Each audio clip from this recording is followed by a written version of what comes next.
It's time for the Lowco Sports Lowdown. Here are your hosts, Justin Jarrett, Wes Kerr, and Max Arraj. Hey, Loco sports fans. Welcome back to the Loco Sports Lowdown. We took the night off last night. I'll be honest, I did not get my after-school nap. Went and coached softball last night in Beaufort, and we were getting toward the end of the game, and I was thinking about rushing home and getting all this together, and I was like, boys, you can fly solo tonight if you want, but I think I'm out. And so we took last night off, and probably just as well. Not a whole lot going on yesterday. I know it was the first round of the Skisa Golf State Championship, so today was the final round, but I don't think we would have been able to find much from that on day one anyway. So there wasn't a whole lot going on. It's probably in the best interest to take Monday night off from now and then for our own personal health. It's a grind. It's a grind, boys. It can get to you. Going all day and then doing this in the evening, but we enjoy it. That's why we show up to do it, and we are excited to be here to talk local sports tonight, presented by the Mickelson Law Firm, our all-star sponsor, the OGs. They got on board right when we launched back in 2017, saw what we were doing covering local all-star teams in the Dixie tournaments, and wanted to be a part of it and support it, and they've been with us ever since. So thanks to the Mickelson Law Firm. If you have legal needs, you can call on them. They're right in downtown Bluffton, corner of 46 and 46, right at the four-way stop. Caddy corner from Nickel Pumpers, if you're down with Old Town. But Mickelson Law Firm can help you with all your legal needs. They're our official real estate closing attorney and presenting sponsor of our Hilton Head Christian Academy coverage. Mickelson Law Firm presenting the Loco Sports Lowdown. How you boys doing? Yeah, I haven't seen you since Friday for the most. Doing all right? Been busy. Been busy. Yeah, man. Yeah, you guys did a Sand Shark rewind on Sunday, Wes. You got to catch up with Bracken, and you've been keeping up with the soccer team, of course. We got another game tomorrow at 2:00 matinee against Lander. Okay. Another key conference game coming up tomorrow afternoon. Okay. Yeah. Unfortunately, it'll probably be wrapped up by the time I scoot by there about 4. But yeah, best of luck to the Sand Sharks. Max, how you been, man? You have a good weekend? Yeah, it was a good weekend. Yeah, I lost a friend of a friend. If y'all read about the North Carolina player that unfortunately passed away from lung cancer, Tyler Kraft. I actually knew him. He was a really cool dude. We met at a sports camp years ago, and it was really sad. Just finding out, that he had unfortunately passed away. Former wide receiver for University of North Carolina, and other than that, it was a really good weekend. Watching the Falcons beat up on the Carolina Panthers. Oh. Yeah. It's a good weekend. 2 really good games on Friday that I got to go watch. Well, one of them was good. The other one was a bit unexpected. So I'm sure we'll talk about that in a second. But it was a good Friday, good Saturday, good Sunday all around, and just yesterday kind of quiet for me. I was off from work, so that was nice, and just relax and getting to enjoy the really nice weather we've been having lately. Yeah, it was a little warm yesterday, but today was absolutely beautiful, perfect fall afternoon in the Lowco. It's that time of year, and you know what that means when it gets colder. It's playoff season. It's playoff season. It is. Yeah. It is. Yeah. Fall sports. Holy crap! Playoff. It's coming around. It's coming around. Yeah. But I'm excited for what this coming week has in store. Just got invited to the homecoming celebration for Hilton Head Christian Academy, which is on the 25th, I believe. So I know where I'm going to be on Friday night. It's getting to that time of the year where football is in full swing. We're heading closer and closer to the playoffs, and region play for our South Carolina High School League 4A region is really ramping up now, and getting really interesting between all these schools. And I think after Friday, I think we have a clearer picture of who might finish out on top. So I'm it's good to have a little bit of clarification, but it's still early in region play, and you never know what could happen. Facts. It is early, but it's we're starting to get an idea at least. I mean, you have an idea of some of the, like that team can't beat that team type of things. Like there's a Yeah, few teams that you kind of know yeah, what the pecking order is at least. But there's definitely still a lot that's up in the air. I mean, I don't think any of us could definitively say that May River's going to run the table or that you know, Buford's going to beat Hilton Head or vice versa. Or, I mean, it's just there's no, like, we'll all probably be in agreement on a lot of those picks, but none of us will have 100% certainty on any of them. Like right. it's going to be very volatile, especially in that region. I think some of them are a little more sorted out by now. At least like who's going to be 1 and 2, and there's going to be Yeah, one game to decide it. Who's going to be 3 and 4, and there's going to be one game to decide it. I mean, But you never know. I mean, gosh, I saw one the other day. Somebody in 1A that was undefeated and or 2A, one or the other, and just got smoked Ooh. by somebody. Who was it? Dixie. Dixie was 5-0 and yes, had gotten Oh ranked I man. way saw up that. in like the top Oh 5. Got beat I by did see 20 that. by Whitmire, who was one and yeah. 4 going into the game. Yeah, I saw that. So I Yeah. mean, you never know. You really don't know. They're high Yeah, school kids, and for me right now, like You, I think I you, have a clear number one in that 4A region.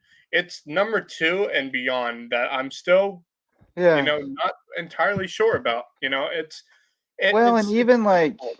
I mean, yeah. Bluffton's 1-0 right now, and until somebody Right. beats them, they're undefeated too. And I don't think any of us feels real sure about what's going to happen when those two contrasting styles of May River and Bluffton go up against each other in a Right. rivalry game. Or That could go Bluffton, Bishop England. Either Like I way. think right, right. Yep. Like Bishop, there's nothing to make you think Bluffton couldn't win every Nope. game left right. on its schedule. Yeah, So I think they're in the mix, and then Right. I think Buford still is a curious case. I Yeah. still think they're a curious I case. think We still haven't if seen I'm them at being, their yeah, best. I mean, Right. if I'm being honest, in terms of Buford, time's running out for them. Hmm. I think it's definitely running out on them because you just Yeah, but have, I mean, but they haven't nothing's had a game. They haven't had a game with a fully healthy team this season. No, Not true, one. but what I'm saying is nothing has changed since last week except for the better because they took care of business against Colleton, 23-0. The defense hunted like they did what they're supposed to do. Offense did enough, and there's no reason to think they couldn't beat Bishop England on Friday Right. with or without Samari. Especially after what we saw last week, I think that Yeah. there's some chinks in the armor there. I think Buford may be able to out scheme them and out athlete them a little bit. And I wouldn't be surprised if they win that game at home. And then you're talking about they just have, if they can stun May River somehow, then May River beats Bluffton, you got a 3-way Right. tie. Yep. And I don't think anybody would be stunned if Buford beat May No. River. Like I know. it would be like, oh wow, they got them, but like Buford's beaten May River more often than they haven't. So I think they're still a very curious case because if they do get everybody healthy at once somehow, week 9, 10 of the season, and then they put together 4 games in a row, like they're right there. Right. So I still think they're super interesting. Yeah. Hey, I mean, But anyway. every game at this point, it's this region. We said it was so hard to predict. It's really growing to that case, and game by game basis, you just don't know, especially matchup based, and how all these different games are hard to kind of grasp because of how close and talented these teams are, and how with these conflicting styles. So every game is kind of its own animal in a sense, and I could see a lot of these situations where we could have a bunch of tiebreakers at the end, determining who gets the 1, 2, 3, etc. seeds in this region. It's Right. going to be very tight, and I think May River right now has shown it can play that playoff style of football against solid teams like we saw against Bishop England, and they're coming this one the favorite. Although Hilton Head is intriguing. Thursday night will be Mm-hmm. fun. Thursday will be a lot of fun. Yeah, I mean for sure. Yep. It's going to be really fun. It's an interesting game. I think May River has the edge for sure. they've looked really good. Let's see what Jake says. Just don't think they faced a defense like Bluffton or Beaufort, who's great up front, good in secondary. I think the jury's still out a little bit on Bluffton's defense and Beaufort's defense a little bit, but I think both those defenses are probably better than what they've seen thus far. Although Bishop England had a pretty sturdy defense going into that game, and they rolled up over 500 yards of total offense, or 500 yards, I think, of total offense, because they had 300-yard rushers. Right. So they had almost 400 just from those guys. So I mean, their offense is they're built for the long haul. They're tough. Yeah. They're tough to scheme for. They're tough to prepare for. Tough to simulate in practice. I think they're real. Yep. I was trying to see if we had full results from swimming today, because I do know we had, and it's always hard to find these results. It feels like we can't find them for a long time after. But here's what I did come across. Amaret Chapman from Beaufort High. They've had a great season there. The last couple of years, they had a new coach come in, and she's really rejuvenated the program. Amaret swam 4 events at state today. In the 200 medley relay, that's the one they keep breaking the school record in. They cut time again and placed 4th. In the 100 free, Chapman was 7th. She PR'd and broke the school record. 200 free relay, they placed 5th in cut time, and Chapman placed 8th and broke the school record in the 100 backstroke. So that's a heck of a day for her. Wow. If you have other standouts, highlights from the swim meets, state swim meets, please hit us in the comments. Let us know. Or if you have a link to the results, let us know. We'd love to shout out some more Lowco standouts from the swim meet today, and I think tomorrow. No, Thursday is the other day. So yeah, hopefully we can track down those results in due time. They could be on the brackets page, but I haven't gotten that far yet. And then I was also looking for, I sent something to you guys last night about Zion Dobson. Zion Dobson with the HBCU OD. I'm not sure what that stands for, but it's an Instagram account that named him the player of the game for North Carolina Central. Former Hampton County and Wade Hampton star Zion Dobson, 68-0 win over Virginia Lynchburg on Saturday, and Dobson was the player of the game with 98 yards and a touchdown on 12 carries. Whoa. I believe that was his first collegiate action. I was about to look that up and see if that is accurate, but I think it is, and it's a heck of a debut for Mr. Zion Dobson, who might demand to be put on the field a little more often going forward. Well, there's no denying the talent, and when it starts to show itself on the field, it's going to make a difference in the eyes of the coaches and the fans. But it was inevitable from what we saw at the high school level that he's going to find a way to make his name known, make his presence felt at some point at the college level, and now we're starting to see it. So I'm not surprised at all. I'm not surprised by his quick rise to prominence over there at that college level, and he brought something special when we get to see him play. And behind the scenes, you talk about his demeanor when we talk to him in interviews, and just, I mean, that's a lot, just how he operated, not just on the field but off the field. And so certainly that's part of it too. He's looking the part, and fantastic to see as someone who was continually beating the drum for him throughout the final year of his guy's career. And I'm glad someone was able to really get the most use out of him, and if they haven't yet, they certainly will. That guy's showing out. Here we go. And he's got to find. Here's the TD, first TD of Zion's career, and obviously they were already way up, but you got to put one on them. It'll be interesting. They have a really good backfield, so I don't know how much this will lead to an increase in playing time. Right. Yeah, I watched you got to earn it over. I watched that first game. Right. Well, and the thing is, if he plays, like he can play up to 4 games and still redshirt. So they're not going to burn a redshirt on him at this point, I don't think, unless somebody gets hurt.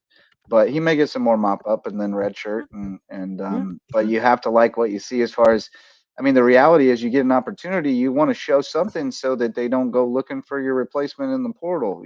Like they want to know you want them to know they got something in house, and not go looking for somebody to put ahead of you on the depth chart. So hopefully he'll get more opportunity, but made the most of this first one. Yeah, I mean, that's all you can do is make the most of your time out there on the field and see where it takes care of moving forward. But like I said, no denying his ability once he gets out there, and hopefully he gets the ample opportunity he does. And if not, he has the opportunity to market his skills to a destination where it'll give him an even better chance. So that's the beauty, the beauty of college football this day and age. Right on, indeed. Well, let's shout out a few more sponsors. We got our MVP sponsors. We got Homegrown Home Inspections, best home inspectors in the Lowco. If you're buying a home, you got to have an inspection from Homegrown Home Inspections. And if you are building a new home, you've got to have the phased inspection where they'll check on it every step of the way and make sure it's built right with Homegrown Home Inspections. And if you have friends and family who are nearing the end of life, you want to talk to them about Hospice Care at the Lowcountry, great spot that offers palliative care, hospice care, free grief counseling, and much more, providing great services to our community, because at Hospice Care, the Lowcountry, it's not about dying, it's about living. And then we have Base Hit Life, our new apparel partner, baseball and softball apparel for the most part, but got all kinds of cool stuff. Got some Halloween styles still available. It's hoodie season. I don't know if you guys noticed, it was chilly this morning, but turned out to be a really nice day. So if you're looking for a new hoodie, check out some cool styles at Base Hit Life, or apparel partner, basehitlife.com, to live your best base hit life. Jake wants to know, were we all expecting JP2 to lay it on Prep like that, or was it a shock? Major shock. In fact, we all picked Prep. We were all buying it. We were drinking the Kool-Aid on I think Prep. I realized, because I was at that game, and I kind of realized that while Prep has a good, well-coached team, physically they're not as good as JP2. There's a difference. I should have. Yeah, there is a bit of a difference, and it really did show, because JP2 in the trenches was just bigger and better. And then, the running game was, just kind of unstoppable, because you just got some bigger, stronger dudes on JP2's side compared to Hilton Head Prep. Unfortunately. I think we all kind of lost sight of kind of the difficulty of JP2's schedule overall. Then there's, that gap between 2A and 3A, because the amount of players for both teams is a bit different as well. Smaller team for Hilton Head Prep, bigger size, chances of substituting come more often for JP2 when it comes to a game like that. Yeah, you can play more guys one way instead of both ways. There's a lot of factors there. That's the first time this season that I've actually seen what JP2's offense could actually potentially do if they get the chance to actually use it. And it's sad, because this is probably the last win on the year. So I just I mean, what I said what I said on the recap on Friday, maybe the one win is better than a winless season, and number two, it brings some momentum next year, and it's a young team. A lot of those guys will be back, so getting that win of Hilton Head Prep, that's could be huge going forward. Just getting that one victory. What's this now? Sorry, that was me. I was gonna put that into the private chat, but I put it down on the wrong thing. Yeah, Thomas Hayward is playing at JP2 on Friday. Yeah. Is it? Because I didn't see it on the schedule, so I wasn't sure if that game had been added or what. I'm pretty sure we got it. I thought we had it. Oh, it's not on that one for some reason, but I see that as well. It says that to me on Max Preps, but I think they did add it, because I think I'll be honest with you. When they lost that Augusta Eagles game, and I'm always honest with you, I don't know how I would say that, but I'll tell you a secret, I guess, is what I meant. Louise Sanders hit me up and was like, "Hey, we're looking for a replacement for the replacement," and I said, "Well, Thomas Hayward's lost 2 games in a row. I know they were looking around last week." And so maybe that call was made, and that arrangement was made, which would be fantastic. I mean, they should play each other anyway. Like, they're in the same county.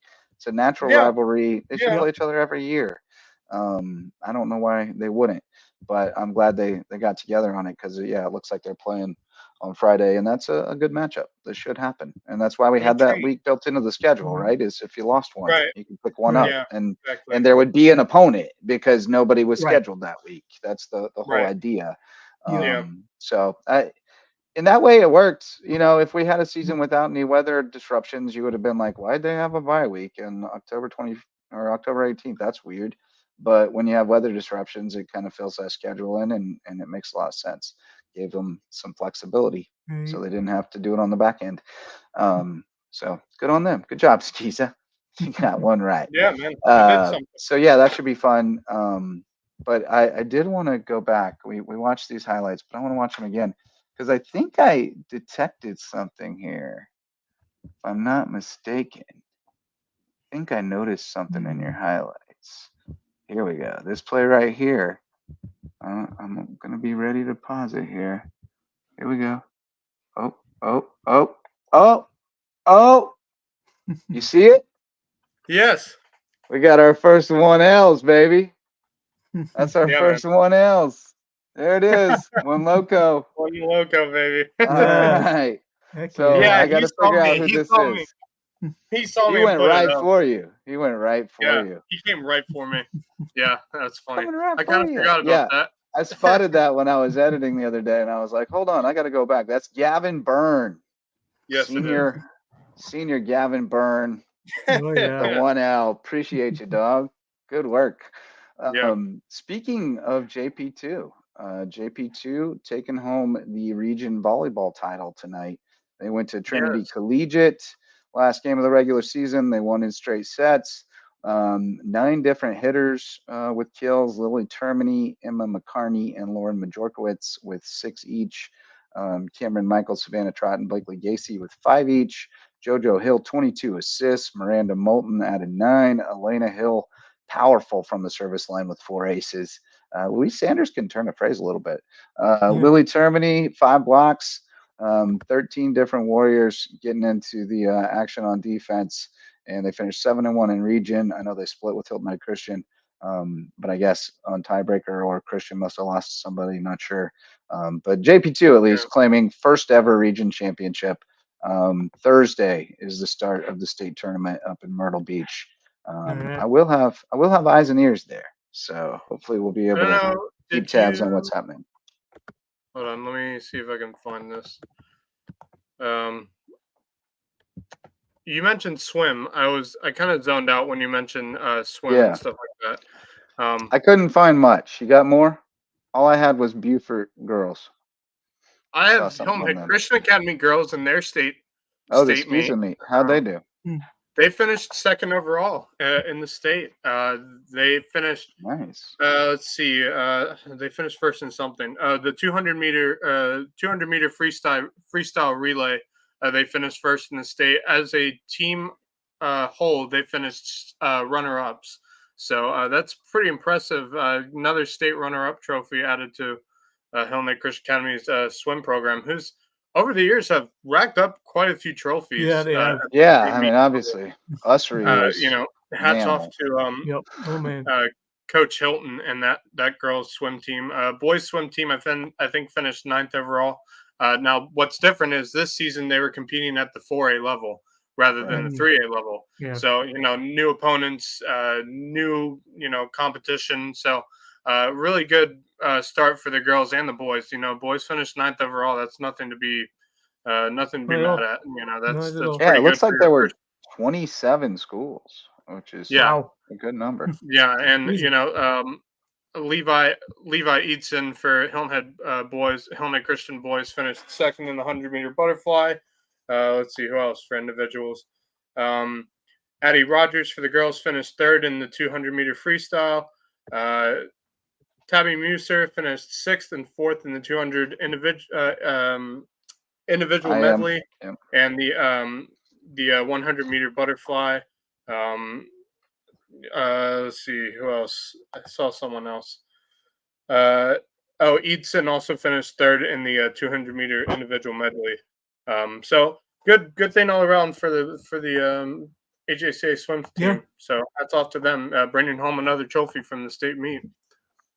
Yep, that's fantastic. Yeah, good work. Yeah, cool. Let's see what else we got today, boys. We got I'm gonna skis and see if I can. volleyball's tournament starts Friday. They said they were going I'm on gonna see if I Thursday. can find a volleyball bracket. I'm gonna see if I can Renix will find be it. officiating. We got more. Yeah, of course we're gonna have lacrosse content. Of course we are. We'll be That'll be We'll be coming soon. hopping in the spring. We're Oh, spread yeah. thin, but we'll definitely be keeping tabs, and we'll be looking for correspondence as well to be the eyes and ears of places we can't be. So, if you're going to be at the lacrosse games, let us know what's going on out there. But lacrosse on the come up, definitely with with all the different travel programs with Loco lacrosse coming in. It's pretty cool. Pretty cool. Loco Rush. That's it. Low Country Rush. Yeah. Yeah.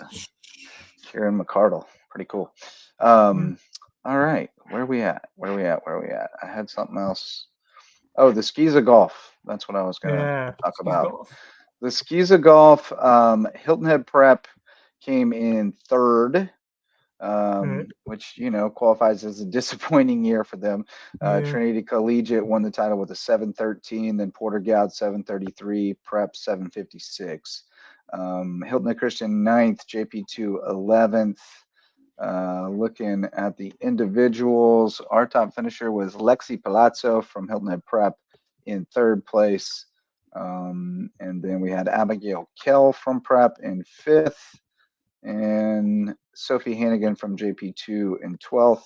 Grace Averett led Hilton Head Christian in 14th. So some good showings, but no major hardware coming home to the Loco this year in skis of girls golf, which is a bit of a departure. We've been pretty dominant in those ranks. Hilton Head Prep has been a dynasty the last. I'm surprised. No more Wilkies. They ran out of Wilkies. Oh, that's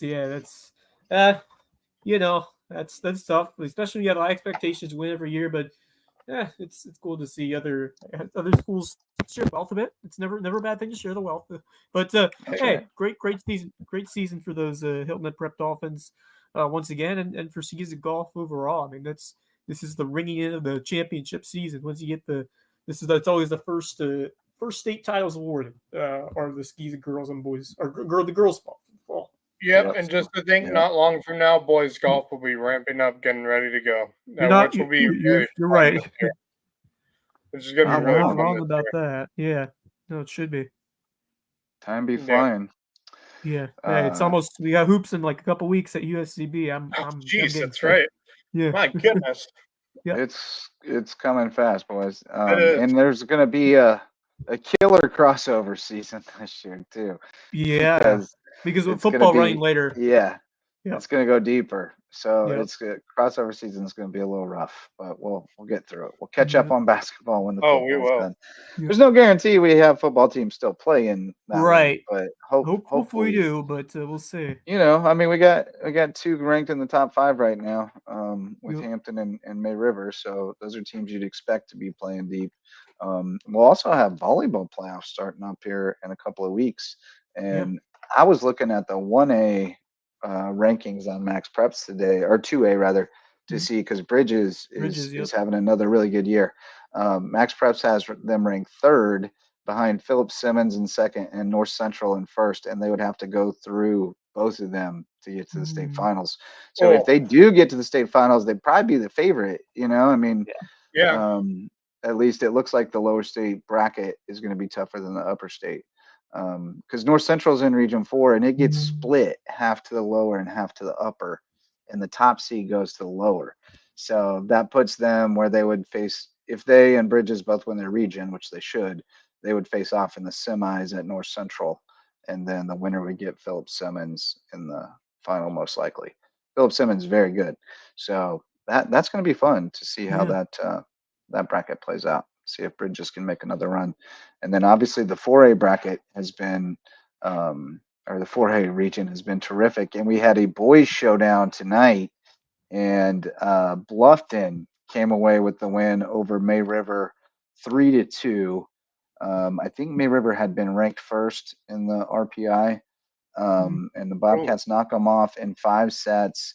It goes 25-22, 18-25, 25-23, 21-25, 15-11. So a heck of a battle. Bobcats are now 16-3 and they face Bishop England at home on Wednesday. Big game from TJ Giglio and Wyatt Reiser playing great defense, and Aiden Bryant boosting the attack. So Coach Josh Fox, by the way, coaching those boys. Oh, wow. Yeah. Hey, Leader of men. Yes. Leader of men. Indeed. Yep. Yeah. Oh man. Look, you put that guy in charge of your program, it's going to get good fast. And it's going to be held to a high standard. Nobody. I didn't hear nothing about Bluffton volleyball last year. Josh Fox took over this year, and now they're like tops in the state. So there's something to be said for coaching, regardless of the sport. Good coaching is good coaching. Period. So he's a good leader. Let's shout out some more sponsors, and then we'll talk some more, probably about football. We've got the varsity sponsors of LowcoSports, DDS Web Design. They build, host, and maintain websites. So if you need to get found online so you can do more and think bigger, go to ddshhi.com. Parker Law Group serves legal needs across Colleton, Hampton, and Jasper counties, and helps us to shine a light on more deserving teams and student athletes in those counties. Dr. Ambrose Cole is our official chiropractor of LowcoSports. You can find him at Rooted Living Wellness in Bluffton, and he'll get you feeling right, mind, body, and spirit. And Reverence Wrestling Club is our official wrestling sponsor. Be wrestling season very soon too, boys. And you can take your skills on the mat to the next level at Reverence Wrestling Club. Great spot to do it. All right, fellas. What are we getting into now? We've gotten through most of the big things I had noted. So I guess we can talk a little more football. Any highlights you guys want to watch from this weekend? Let's you got the Lowco lights queued up? I do, but we can watch longer versions of some of these reels. There's a few May River. May River. Yeah. I clipped some of the better highlights from Beaufort's own that we can check out from the May River game.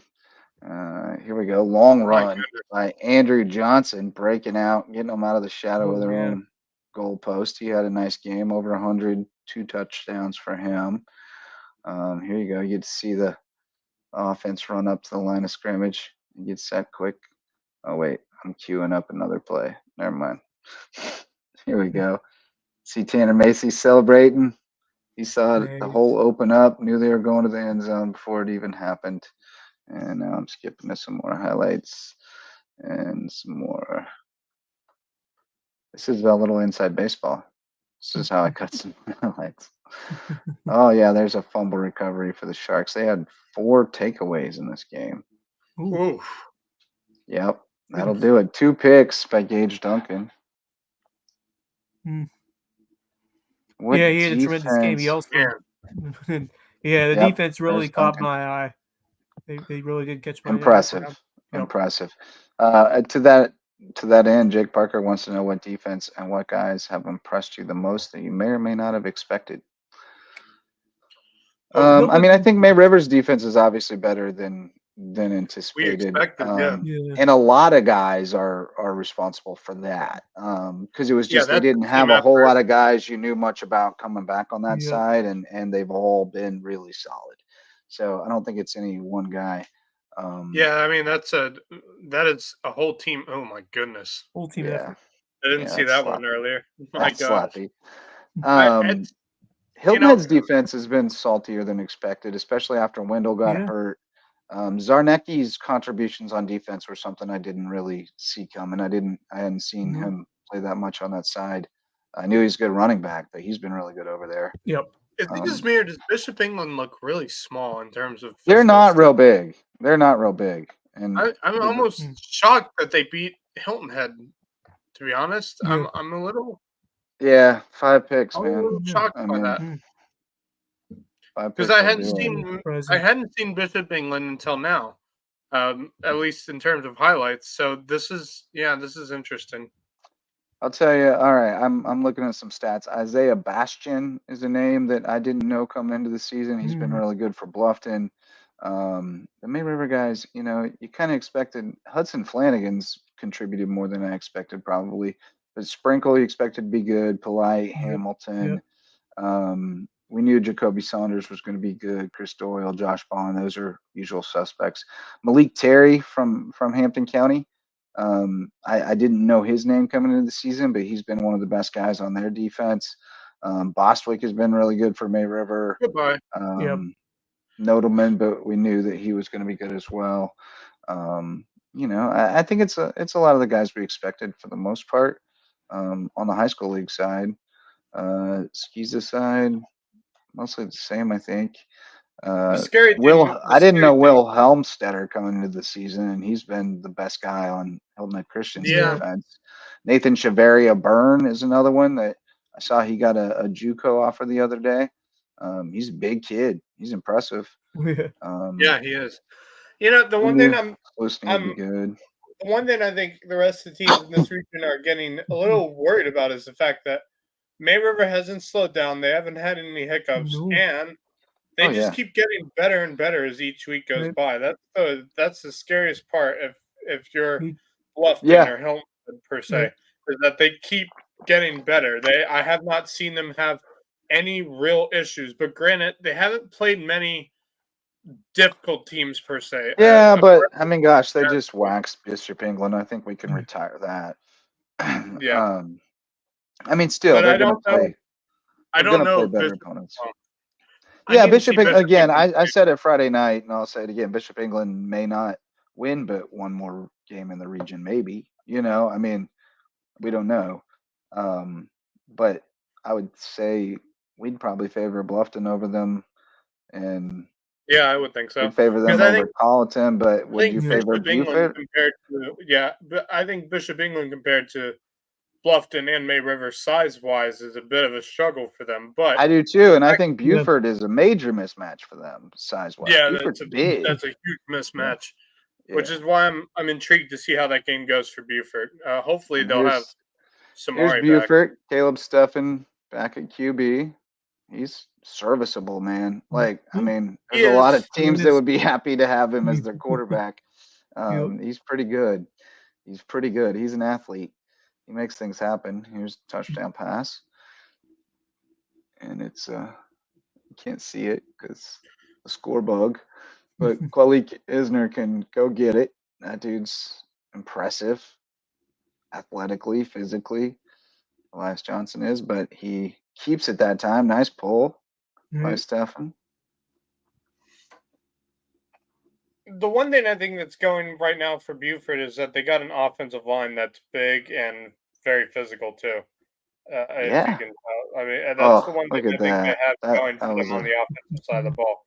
Once Samari gets back, that looked like an incomplete pass to me, though. That ball looked like the arm was going forward. I think if Samari is back and can be fully healthy for a game, like a complete game, and kind of stay healthy throughout a game. Well, I think he's the big difference because it opens up so much for Buford when he's able to run the football. The problem is he hasn't had many games this season where he's actually been, anywhere close to 100% healthy. And I think that's kind of hurt Buford a little bit. Good Lord, what? Yeah, that's Cotting again. Will Cotting's an animal. Will Cotting goes wild hog.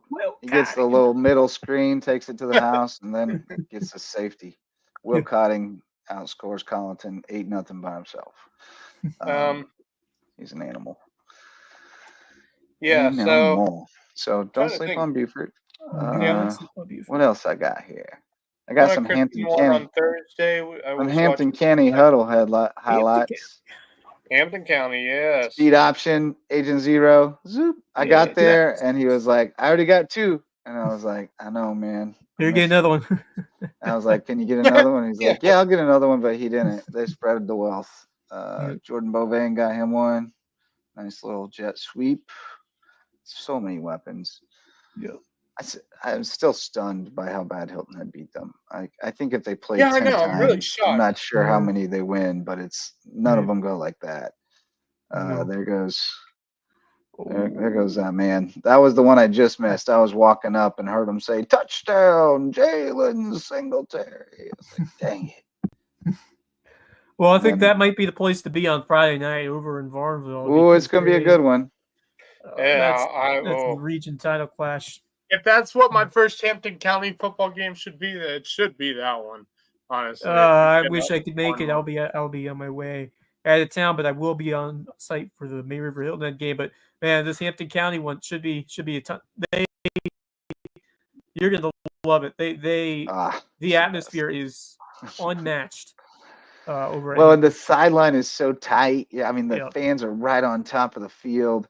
It is, and then they start ringing that bell after a touchdown. There goes Lil D, right? No, that was who is 10? That's Risher. That's Risher. Yeah. That's Little Risher. man. Big man. Lil D was 10 last year, but he's 2 this year. I always forget. Risher's just an animal, man. He's a specimen, huh? Can run through. I think the best part is Singletary. He may not have the speed like Singletary does, but my goodness, he can go through some players like it's nothing. He is a bulldozer when he wants to be. That dude. I watched him when they played Bluffton. I was like, my goodness, this kid can actually truck some people, man. Well, because he's got more of like a wide receiver body. Like he's tall and he's not a small runs dude. upright, but he runs like a running back. But man, he's something else. He's something different, man. I can't wait to see where he ends up going to school at the next level, because I think his brother walked on at Carolina and made the team, so then he might not have as hard a time getting found this time around. Hampton County is definitely on the map a little more than it used to be after the last couple of years. Here's some Hilton Head Christian highlights for you, Max. Man. Presented by Mickelson Law Firm. McCollum had himself a night, man. He had a good one. Yeah, he had a good one on Thursday. He did, but it's First Baptist. First Baptist defense is not stellar, no. and that's why I was so down on JP2 going into this week. Was they only scored 1 offensive touchdown against this defense, and I just thought, man, I don't know, but obviously they figured something out, and they exposed Hilton Head Prep. I'm still a little worried, because when they get to playoffs, they'll be lucky if they get a home game for the playoffs. They'll probably be a 2 seed. HHCA. Yeah, they should get 1 home game. They should get 1 home game. I'm really worried as to where they end, because if they eventually, I think they're going to end up having to play Pinewood Prep in the playoffs, and that's the one thing that I'm worried about, is because if there's any team that can beat Christian Academy, it's Pinewood Prep, and we all know that. We saw that against Pinewood Prep a couple weeks ago. It's just unfortunate, because Pinewood Prep's just so experienced and athletic. Do you think they'll put them on the same side of the bracket as them? I don't know, because Skiza, you never know. Like, they don't. Are they doing the straight regions thing now? I think if 1 through 4. Yeah, they are. Or are they doing their own seeding? No, it's all region based now. Okay, so then in all likelihood, it'll be Pinewood on one side, Hilton Head Christian on the other, with Wilson Hall, and then the second place team on the other region. Oh my God! How did he do that? Pinewood. Big little man going through. My goodness! Wow, what a play! That was Jeff I'm gonna say right? this: if they do play Pinewood Prep, it will be the state championship game. Like it's either going to be the semifinals or the state championship game. But the other team that they'll be able to meet in the semis. Hilton Head Christian Academy could have a problem against would potentially be Wilson Hall, although Pinewood Prep destroyed Wilson Hall. So I'm not really sure what to expect out of them. So I think if there are 2 teams in that playoff set as Hilton Head Christian goes in, those are the 2 teams I'd be most worried about, is Wilson Hall and Pinewood Prep. And then you just got to hope that you catch Pinewood Prep on a bad day, or that somebody else catches them on a bad day in the semis. Yeah, because no one's stopping that Pinewood team. They are the favorites for that state title right now. It's just, it was so clear and obvious. I was hoping, because we all thought there was a chance that Pinewood and Christian Academy was going to be a really good game, and then Pinewood just got out to a score early, and it just never. And then you thought Wilson Hall was going to, be a great match for Pinewood, and they weren't either. So that's what I thought. I know. That's what I'm saying. Is like, yeah, that's what I'm saying. I meant it as you are an authority, and you thought they were going to give them a match, and they didn't. So Pinewood looks very good. That's all I meant. Yeah. Looks like the 2 seed on that side is not going to be very good. It'll be Trinity or Florence or Northside, and none of them are going to tangle with Pinewood. So Pinewood's going to stroll to the finals. They're not going to fool with them. So I like the Panthers. I do. I like them too. I don't think you I get do. very good odds on them right now. Yeah, I hate saying it. That I do think Pinewood's just kind of as close to unbeatable as you can get right now. They look pretty Especially with good.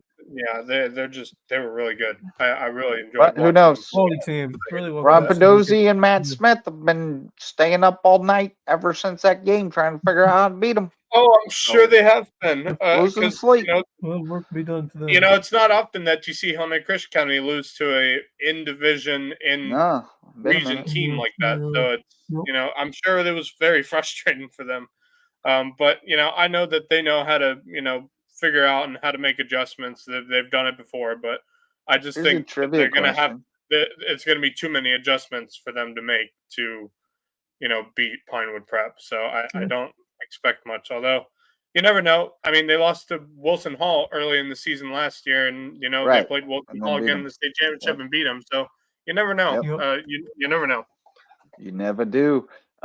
Here's a trivia question for you. Who leads the Loco in kick return touchdowns? Ooh. Actually, I'm not 100% sure kickoff return touchdowns. I'm pretty sure he's the leader. I'm not sure how many Derek Smalls has though. It's not I think Singletary. Smalls are mostly punt It returns. might be Smalls, yeah. But I'm pretty sure this guy has 3, and I think that's the most kickoff return touchdowns. He had 2 in a game earlier this year. There's your hint. It's not Singletary, I don't think. No, it's a skeezer. It's Josh Gibson and Thomas Hayward. Is it really? Yeah, he Oh my took God. 2 back against Bethesda. He takes 1 back Yeah, that's to right. open the game against AJ. That kid's got some speed, man. The house. He moves down the field. Look at this. He had a little fun at the end though. He's like,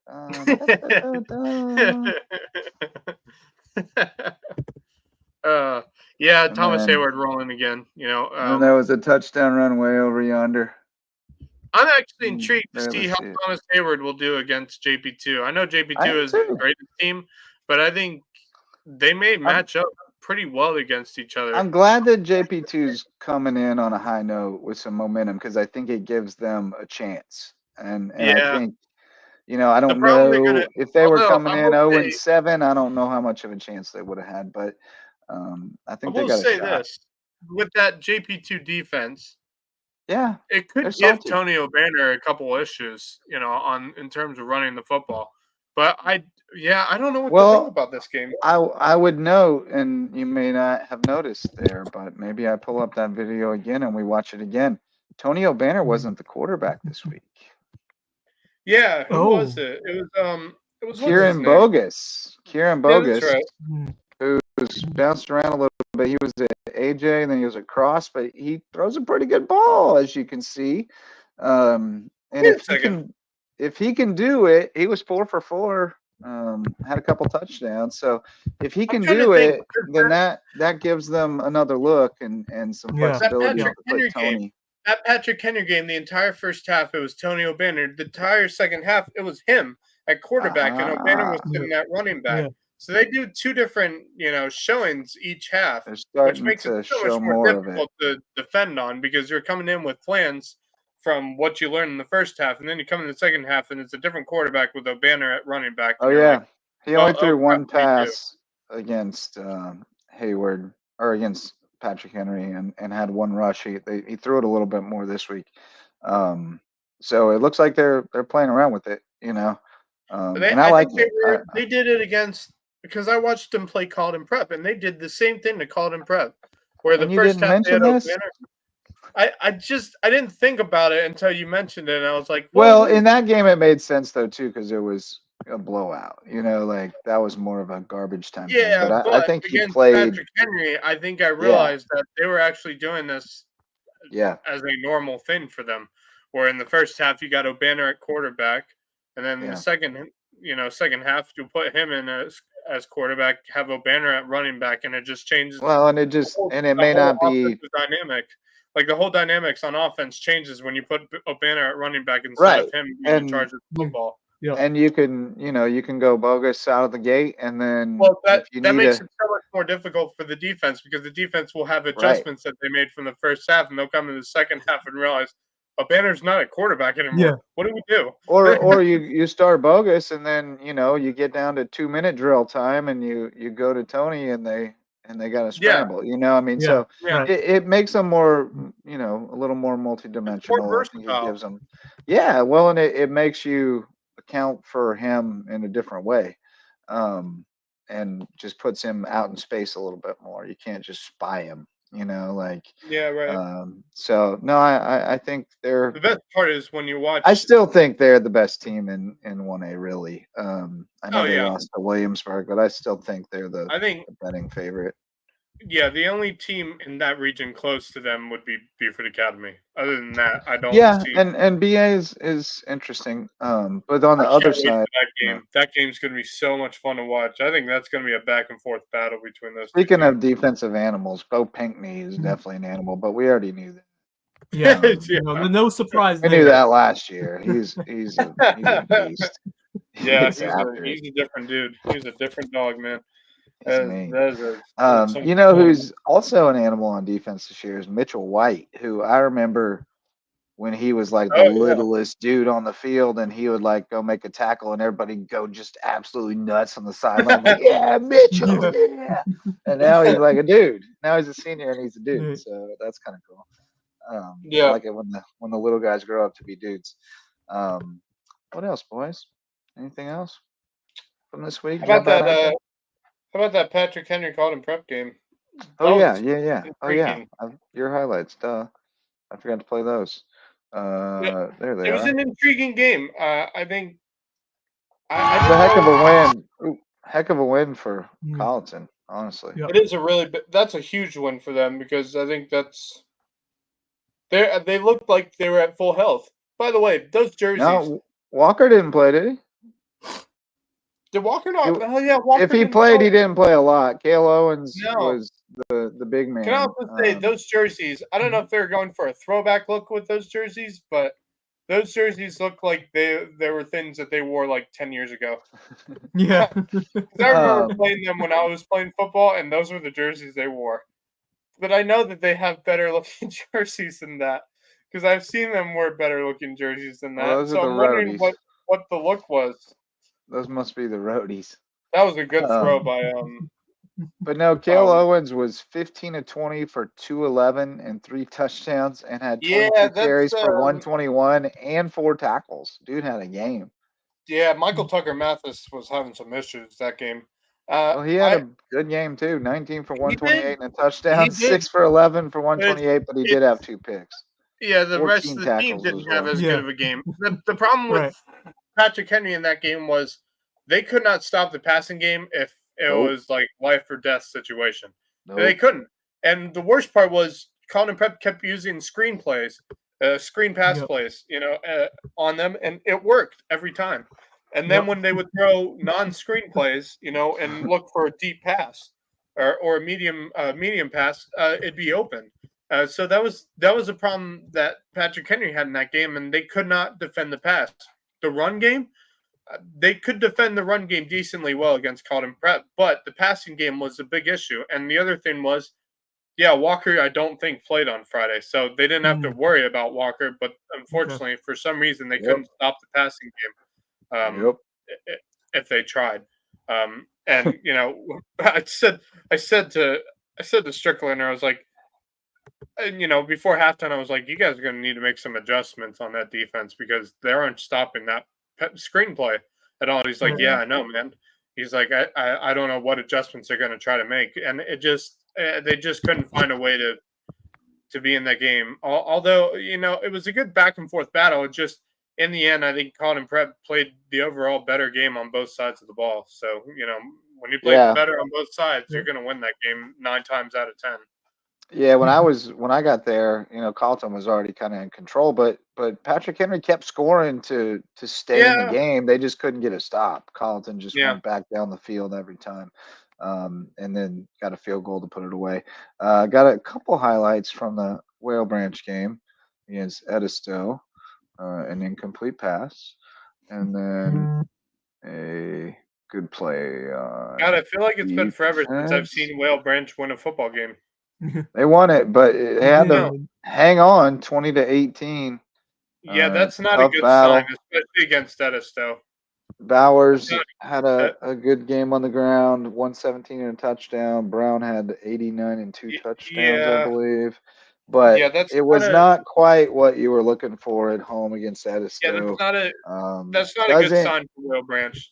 Doesn't inspire a lot of confidence against Hampton and Barnwell, Yeah. although, I think both those teams are focused on each other right now. So you may be able to catch one of them licking their chops on the flippity flop. But, I think Whale Branch looks like the third best team in the region, and that's going to put them in a tough spot on the road in round one. And, and that's a program that's really biting for that first. I mean, they have been knocking on the door the last few seasons. It's been a down year so far, but it doesn't seem going a deep playoff run because they've been close. They just have not been able to put it all together when it's gotten to November.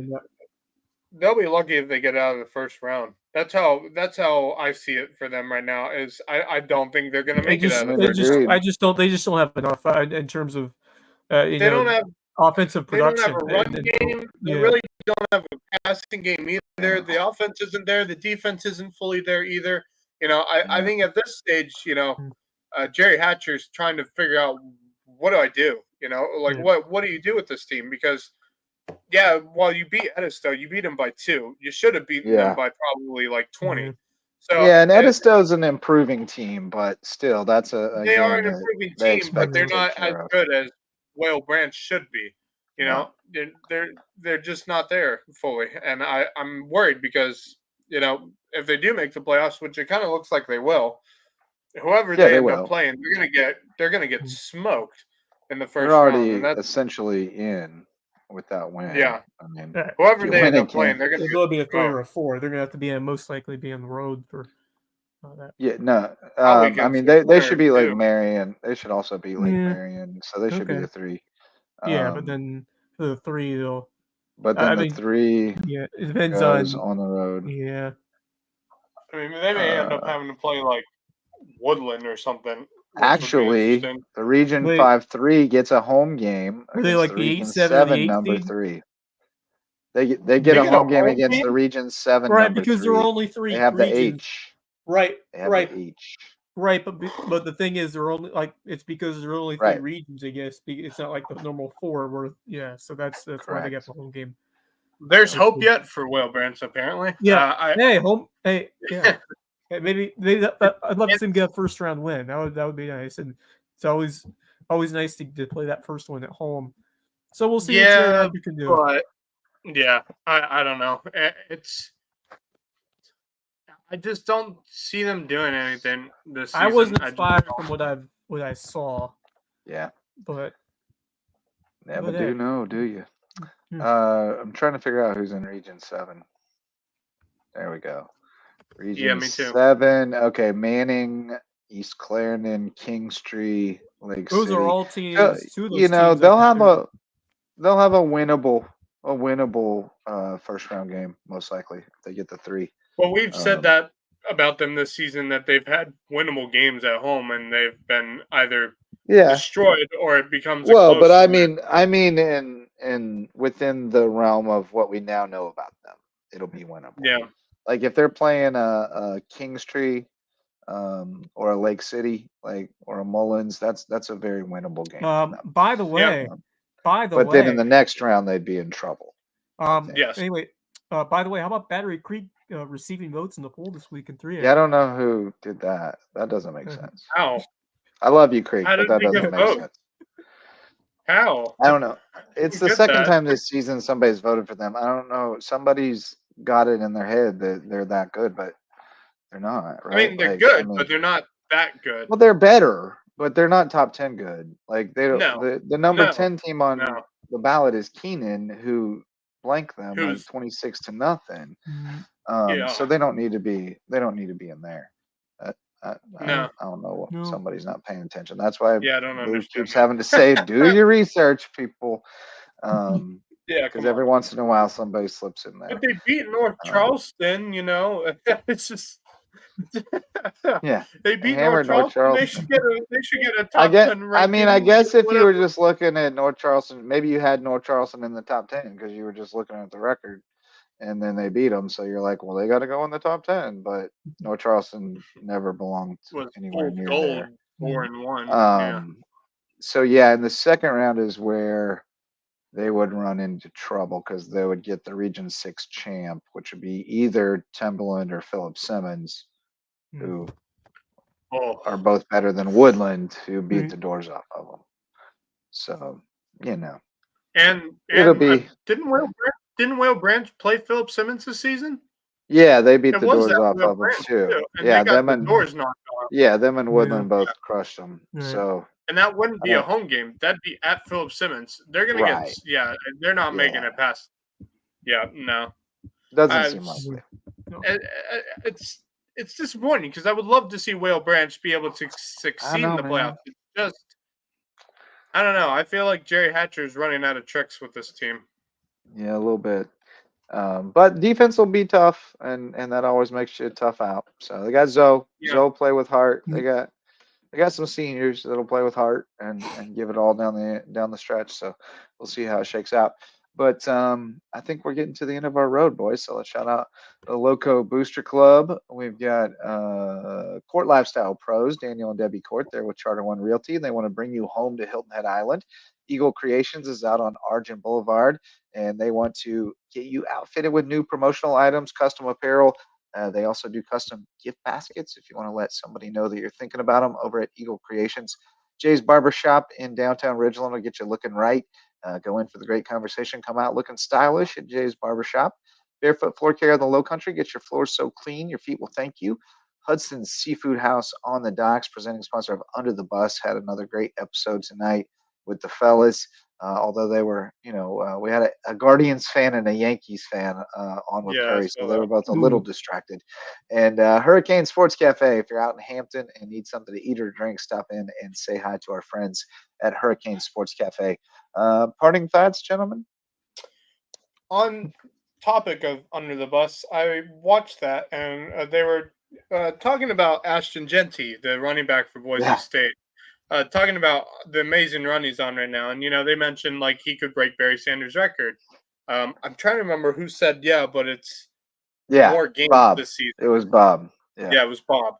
And the thing is with that is the pace that Ashton Genty's going on right now, he could actually break that record in the same amount of games as Barry Sanders, if not less games. So, I mean, like it's a pretty impressive pace that Ashton Genty's on right now. And so to me, the per game average is the important thing, right? That's how we level the playing field there. Right. Bob's just he was in Tulsa. He was working in Tulsa when Barry was at Oklahoma State, and so he covered Barry at Oklahoma State. Yeah, and saw him in person. Cool. So he's never gonna. When you start comparing people to Barry Sanders, he's gonna shut that down right away. And we all have those players. Barry Sanders, right? There's no doubt. Barry Sanders was one of the best running backs to ever play college football, if not, one of the better running backs in the NFL.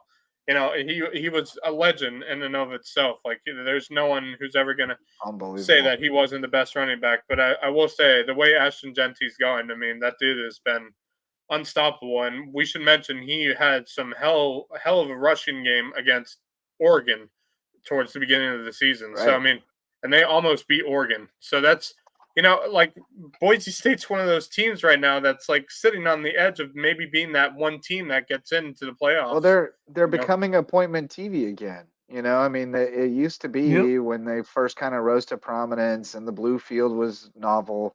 It was like Boise State's on. You had to watch it. And Genty's kind of put them back in that. Well, think about this. The way it's going right now, they'll be, I guess, considered a team in the Power 5 conference next season because they'll be going over to the Pac-12, with a bunch of other teams.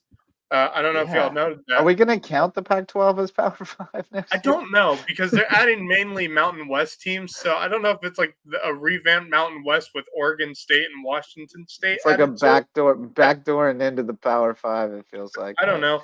I don't know how much longer the Power 5 is going to be relevant because I think we're going to have a separate classification. It's going towards. Agreed. Well, there always was. Yeah, there always was a. I don't think the Pac-12 is going to be considered a Power 5 conference, even with all the teams that they're adding, which I believe trying to think. They added Gonzaga for basketball and other sports as well, which is interesting. But I'm going to say this. Boise State, along with Army and Navy, believe it or not, are those three teams right now that I think are trying to work. Navy are undefeated, right? Believe it or not, for the first time since the 60s, Army and Navy are both ranked in the top 25 for the AP poll this week. That is wild. Right, they added Boise, Colorado State, Fresno State, and San Diego State. But that's still not very many teams. That's only 6. So yeah, they need 8. They need 8 to actually be considered an FBS conference. By the way, on the Army Navy talk, so they both play in the same conference. So what's going to happen if they have to play each other for a conference championship before the actual Army Navy game? Well, no, that could actually, happen? no. That's not, no, they actually would play each other twice. They would play each other in the conference championship game. Then they'd play each other again in the Army Navy game. And the worst part is the conference championship game is before the Army Navy game. Yes, it is. Right. Yes. And think about that's this. Crazy. That Army Navy game won't actually count to playoffs because it's happening the week after the brackets are announced. Wow. So the Army Navy game really doesn't matter towards records or anything with them getting into the playoffs. So if they play each other twice, only one of those games is actually going to count towards the playoffs. Wow. And it'd be that conference championship game, which I find it's really funny. The other thing I find interesting is in the ACC, there's actually a chance you could have 3 teams tied at the top of the ACC conference for the ACC championship game. And the only 3 teams that could happen is Clemson, Miami, and SMU. If they all stay undefeated, they could all go undefeated and they don't play each other. So, they'll have to do some kind of stupid tiebreaker to determine who goes. Yeah, it's pretty much. I just realized that about on Saturday this past Who could have Saturday, ever seen this coming with unbalanced schedules? Oh my God. That's the crazy thing is because the only way SMU going to end up with conference tournaments next year.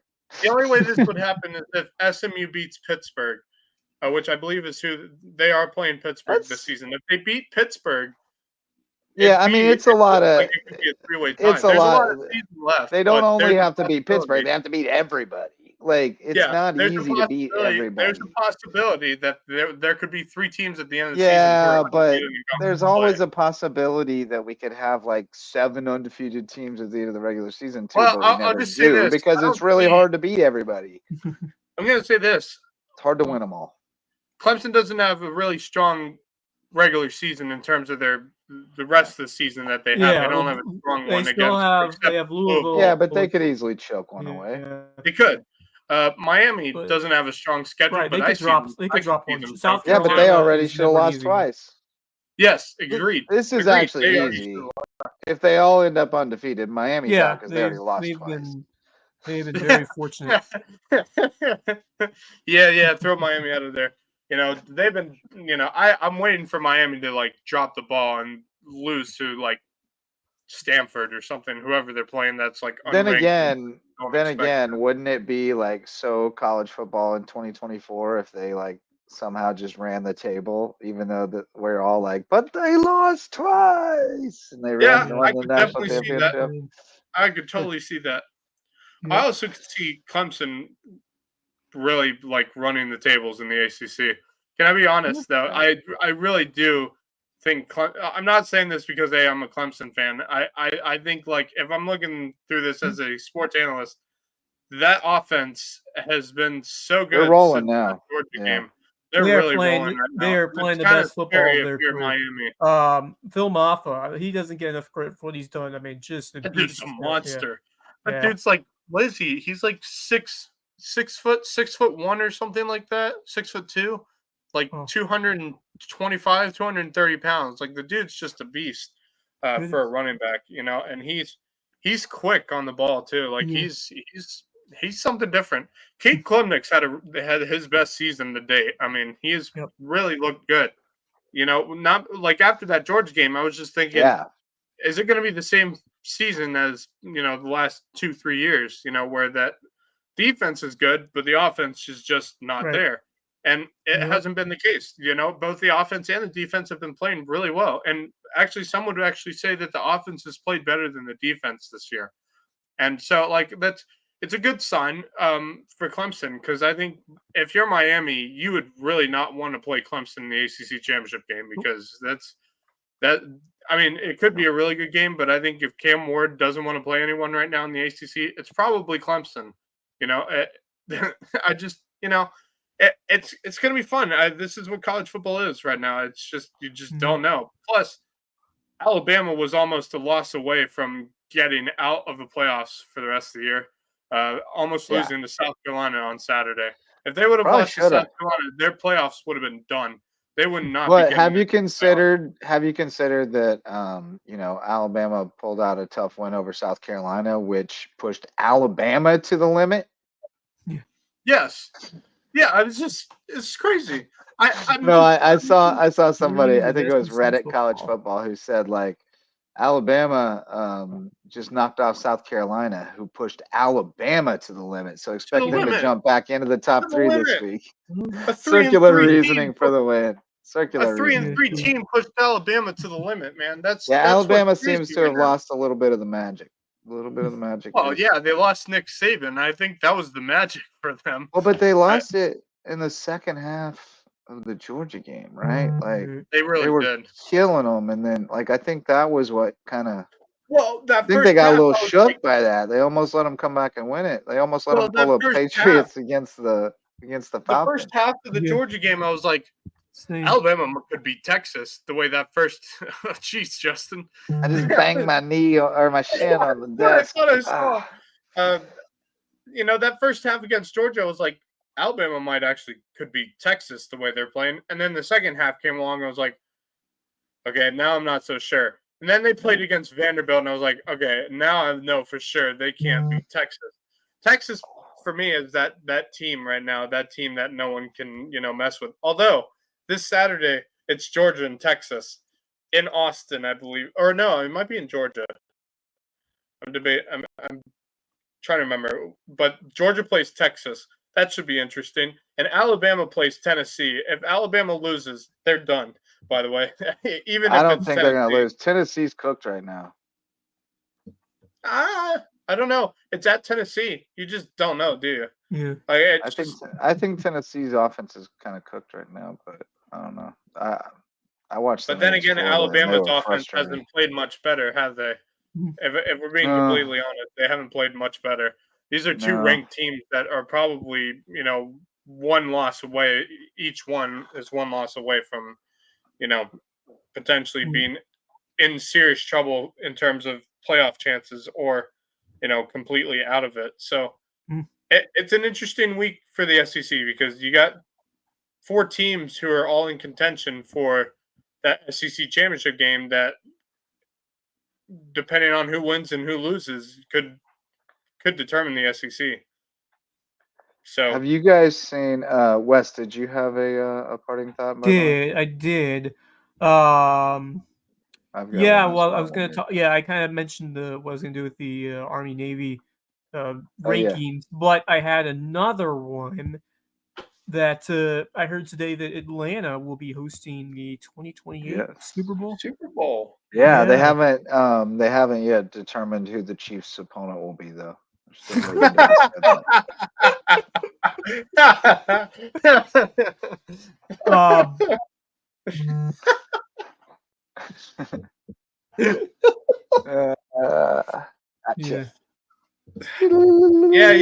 we get it. Thank you, Justin. Appreciate that. It's so rare in my life that I get to gloat about one of my teams winning anything. I'm riding this one as long as I can. But yeah, Atlanta hosting the Super Bowl. Sorry, Wes.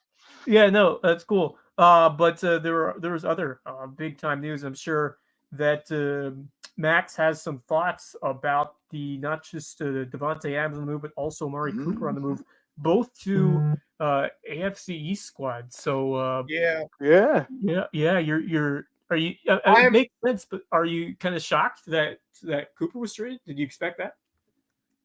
I expected Devontae Adams, but Amari Cooper. Max? I thought Cooper would be traded. I thought he was. He wanted out bad. Watson is like the worst quarterback. I wasn't surprised. Cleveland has been a disaster. It's really not surprising, but they are getting I think Chubb back. So I don't know. Yeah.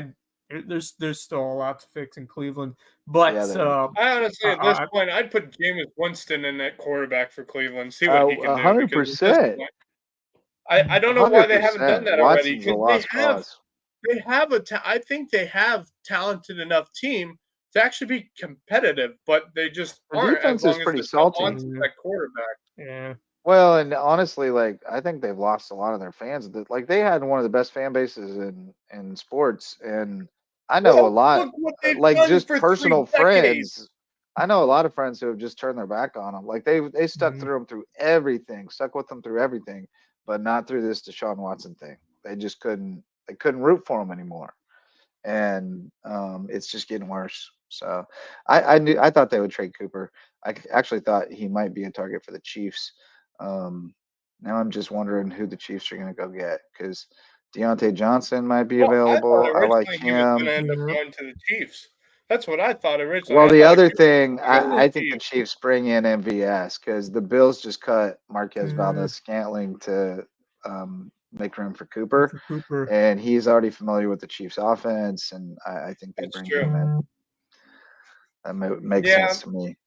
Yeah, it's true. We'll see. Plus, you also got Juju Smith-Schuster with the Chiefs as well. So adding Valdez-Scantling would be, I think, pretty good move for the Chiefs. Yeah, I mean, well, they're down Rasheed for a little bit. They're down Rasheed for a little bit, so just a veteran guy who you can trust. Did I say prayers to Aiden Hutchinson? I don't know if you guys saw that play. Was awful. Cool. If you heard the audio from that was the most that was terrible. Like something that can make you puke. Like that. That's how bad it was. That was one of the worst. One of the worst injuries I've ever seen happen for a football player. That's Theismann. That's unfortunate. The one that shook me as a kid was Napoleon McCallum, and you guys wouldn't remember him, but I his remember knee went the wrong way. I remember seeing that. I was watching that one live, and it messed me up. Messed me up bad. But that Aiden Hutchinson play, you heard the snap on the audio. I was watching that game, and I heard the snap, and I was just like, that's not good. It just was. They were having such a great day too. They were having the best day ever. Well, here's my parting thought before we go, because this is just so cool to watch. We talked about the Vandy fans throwing the goalposts in the river after they beat Alabama. Have you seen the helicopter night vision video of it? Wait, what?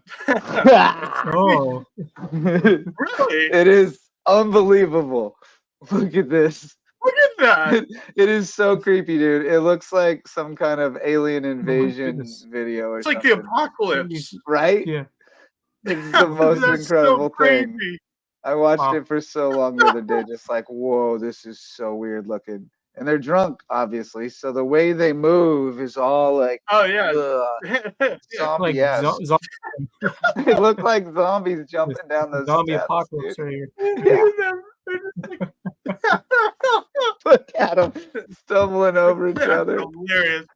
Holy, oh my gosh, that's hilarious. Isn't it the craziest thing you've ever seen? The fact that they're coordinated enough to move some goalpost is hilarious. Here it goes. Here it goes. Look at all this. Jeez. That's crazy. That's actually crazy. I love it. I love that the police helicopter was tracking it. There it goes. Yeah. Woo! Now look at him just jumping around. Oh, it's so great. Yeah, that's so funny. You know what I'm surprised at is none of them jumped into the river. But why didn't you do it? Come on, man. Get in there. Maybe they did. They got really cold really fast, and we couldn't see them on night vision anymore. Also, one more thing. Speaking of that Lions-Cowboys game, how long is it going to be until the Cowboys realize that they don't have a quarterback who's actually worth as much money as Dak Prescott is getting paid? How long is it going to be before they realize that their owner's a jackass? I'm sure the national media and other sources have said a lot about that team. There's a show that he hopped onto. Jerry Jones hopped onto the show over the phone, a local Dallas show, and went on a rant with them because they must have asked him a question. I didn't watch the whole thing, but they asked him a question like regarding his team, and he just like lost it on them. And it was really funny, and I was like, maybe he's actually starting to realize what's actually going on with this team. No, he was ridiculous. He was absolutely ridiculous. What he did. Here we go. I got it right here, I think. Oh, please. Yeah, here we go. Please play it. This jerk did what you can't do. And Nick Sirianni was taunting Browns fans too, which yeah, that was outrageous. What the hell was and we hit on all this on Under the Bus, by the way. 2 years ago. If I really gave you guys a list of all the things I've done wrong over the last few years, you couldn't be on this program for the next 5 years steady and go over it. But every now and then you do some right things, and at the end of the day, you add it up, and the rights give you a better spot than the wrongs. But if you think for any minute right now, there'll be one Super Bowl champion. What do the others do wrong? There's one Super Bowl champion. And we want to be that champion. And I'm sure not rallying today because of what happened out there Sunday. But I'm not going to sit here and waste a lot of energy, a lot of time. Let's talk about what I should have done back in 1907 or 2017. Ben, come on. I've got more time than that, and I actually don't even have time on this great show for looking back at decisions.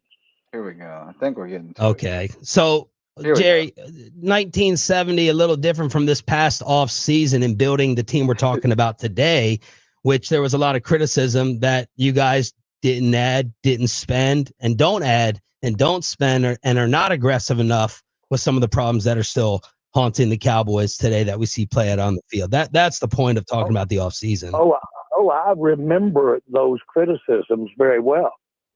Okay, so what? Are they playing out to be accurate? What's your point? My point is, like my point. What is it not doing anything? What I'll do about it. I will let us sit down and look at the decisions we've made over the last several years. Okay, I'll look at it. Now, if you think I'm interested on a damn phone call with you over a radio and sitting here and throwing all the good out with the dishwater, you have got to be smoking something over there this morning. I'm not. And I really don't, and I don't even want our listeners to listen to me, to talk about, this is not your job. Your job isn't to let me go over all the reasons. Well, shoot, that cut off before it got to the good part, but he threatened their jobs. He literally said, I'll get somebody else to sit here and ask these questions. And that for me, ooh, that got my hackles up, because I've had somebody in a position of authority threaten my job or my integrity, and that does not fly with me. And first off, he couldn't even answer the criticisms of what they did last offseason, which was basically nothing. They not did sign a running back. Yeah, a running back that they got rid of. Like, imagine if they got Jarrett Henry, like that, yeah. Oh God. But even then, you still have to or deal with Joe Dak Mixon Prescott. or any number of other guys, you know. But you stuck. You decided to re-sign Ezekiel Elliott back to the Dallas Cowboys. He was. Everybody knew he was cooked. He's cooked. And now they're not. And they got Dowdle sitting there, but they're not using him. No. But the problem is, you let Tony Pollard go, and then on the other hand is, no matter what running back you get, you're still stuck with Dak Prescott. You know, that's the and problem for them right now. They gave him a long-term extension over the summer, right before the season, and dumbest move. Dumbest move. Jerry wanted the headline. He wanted the headline for a few days. That's almost as bad as the New York Giants giving Daniel Jones the contract. You know what though? I wonder how much this is Jerry intentionally like going and changing the narrative today. Like, you know, the narrative is you just got hammered, you just got hammered, you just got hammered. They suck. Now the narrative is, wow, Jerry Jones is crazy. What a jerk. And they're not talking about the football team anymore. And that seems to be like, he always wants attention. And I don't know, he's just shifting the focus of the attention. It seems like he is a I jerk. love how Cowboys jerk fans still calls the Dallas Cowboys America's team. Let's just be honest. They're not America's team. They haven't been America's team since you either Well, love but that's why they built that stadium with a hole in the roof so God could look down and watch his favorite football team. Jesus. Yeah, see, this is the thing. You haven't been America's team for almost 3 decades now, Cowboys fans. Not since Dallas went off the air. Yeah, just gosh, it's just so annoying. And then the whole thing I saw with Nick Sirianni and the Philadelphia Eagles, because they're not doing great either as a football team. No. They were all like, yeah, we won. Yeah, you won against a completely horrifying and terrible Cleveland Browns team by 4 points. Despite a blocked disastrous blocked field goal, and he's still able to barely eke out a win over a. And then Sirianni starts taunting Cleveland Browns fans. I'm like, what are you doing, dude? You beat the Cleveland Browns by 4 points. What? He's a tool. What the? Oh. He won't get out of the season, I don't think. If they lose the Giants, they miss. He's walking. They miss. Mike Jason McCarthy's Kelsey not making it out of this season either. You know what, Philadelphia? McCarthy's done. I agree. Yeah, maybe I don't know. Jerry doesn't like to fire coaches. They miss Kelsey on the line. He was a huge impact. Desperately. Yeah. Yeah, man, that tush push isn't the same without Travis without Jason Kelsey. Yeah. Right on. Yeah. All right, boys. Well, we did parting thoughts for like 25 minutes, so I think we can call it a night. Thanks to all of our sponsors, especially the OG Mickelson Law Firm. We appreciate all your support over the years, Mickle Squad. Appreciate you. And thanks to all of you who showed up to listen or watch, especially those who jumped in the comments. We love the interactivity, and we'll plan to do it again tomorrow night, 9:30 p.m. We'll get you caught up on everything happening in the Lowco sports scene. And since we got football on Thursday, are we going to Pigskin preview? I guess we'll Pigskin preview tomorrow night. So we'll see if Marcus Walsh is available to jump on with us, and we'll do the thing. Our Lowco sports power rankings as well tomorrow night. Oh, yeah, we do have to update those. We got to jumble them up a little bit. All right. There's some movement. JP2 definitely facilitated a little movement. Carlton Prep facilitated a little movement. Few. We'll shake them up tomorrow night, 9:30 p.m. Loco Sports Lowdown. We'll see you then. For Wes Kerr and Max Arraj. Until next time, I'm Justin Jarrett. Go Loco. The Lowco Sports Lowdown podcast is a production of Lowco Media LLC and LowcoSports.com, an independent media outlet providing grassroots local sports coverage in the South Carolina Lowcountry. We are sustained by community support from sponsors and patrons like you. Get in the game with a monthly pledge of $1 or more at patreon.com/LowcoSports to keep us going and growing. Go Loco.